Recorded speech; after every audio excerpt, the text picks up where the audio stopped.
Hello class, my name is Consuelo Cardenas and I have chosen an article from the Press Enterprise, and the title of that article is The Moreno Valley World Logistics Center, Legal Fights That Intensifies.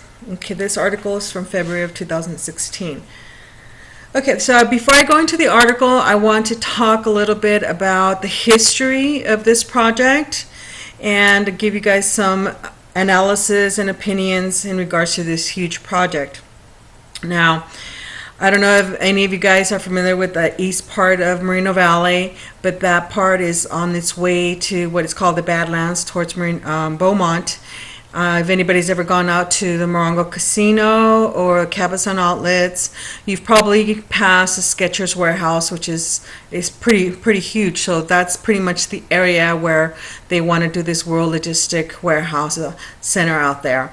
Now, I want to kind of compare this to the article that Roberto presented a few weeks ago in regards to some warehouse logistics center that they want to do out in Paris, which I am totally for that one. That one was, if I recall, the square footage was about 1.4 million square feet. Well, this one that is projected in Moreno Valley is 40.6 million square feet, which is 29 times the size of the one that they want to build out in the city of Paris. The one in the city of Paris is a lot smaller, and it does give economic stimulus to the city, which is needed. And on the other hand, something this huge will bring about 20,000 jobs according to my research, and it's not really good paying jobs. I know Cody, I wanted to compare it to another article by Cody in regards to the high-tech jobs that are being brought in by other companies in Southern California, which I'm totally for. Engineering, technology, jobs that are building electric cars, buses, things that are good for the environment. And that is one of the big reasons that I chose this one, because in contrast to other projects in Southern California, Inland Empire, this one is mainly for profit of the developer, because they're going to be making huge profits. And I wanted to show you a few maps that I obtained while doing my research. Here's a map.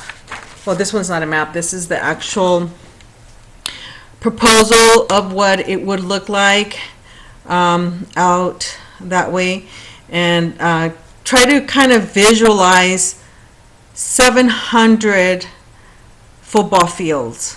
That is how big this would be. 700 football fields, over 40 million square foot of warehouses. Now, some more proposed. This was actually in the proposals that were given out to the city. Trying to get you a better view of this.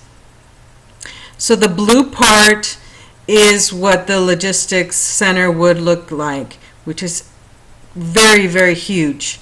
And I kind of put some pink around there to kind of stand it out. It would take up 3 exits on the 60 freeway, and it would continue on to Gilman Springs this way for over a mile. That's going towards San Jacinto and Hammett.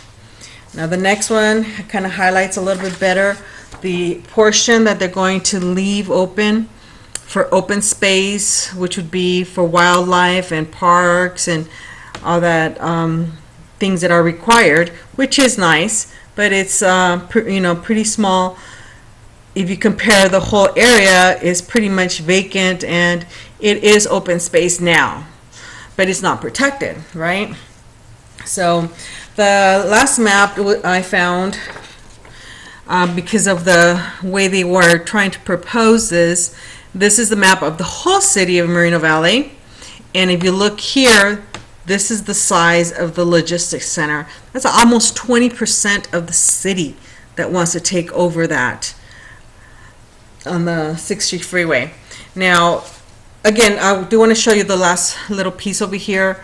LA and Newport, because I did look that up, and looking it up, that Newport is about 72 miles from the Logistics Center. LA is about 66 miles, and the Port of Long Beach is about 76 miles. I believe that this is a big reason that the developer wants this huge logistics center there, because it would save them a lot of money, a lot of revenue in fuel costs, and in being so close to such huge counties and cities like Orange County and LA, which have high retail, and so close to the Port of Long Beach. Okay, so giving you that history, I want to go into the article which gave the second lawsuit that was put in February of 2016. Now that lawsuit came in from Southern California Air Quality Management District. I'll refer to them as AQMD for short throughout the articles.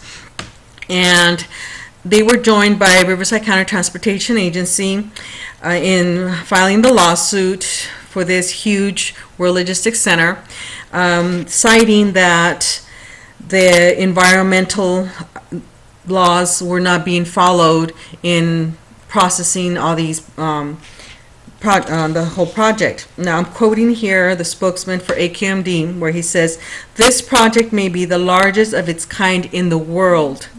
It has impacts on air quality and public health."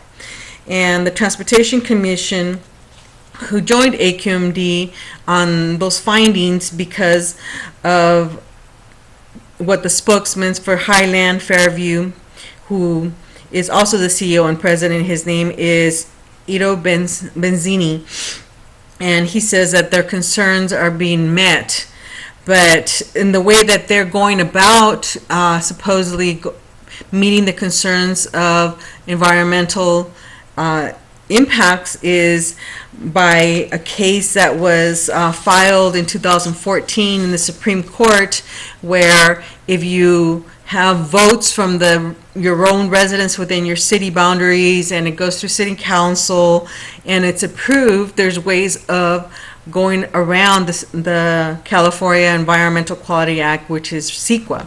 Okay, and I want to show a few little posters that I found online of how they went about this. Public hearings for the city of Moreno Valley, and I did a little closer one that shows, you know, how they go into the public hearings and public works, and it shows where the World Logistics Center and how you could voice your opinion regards to this logistics center.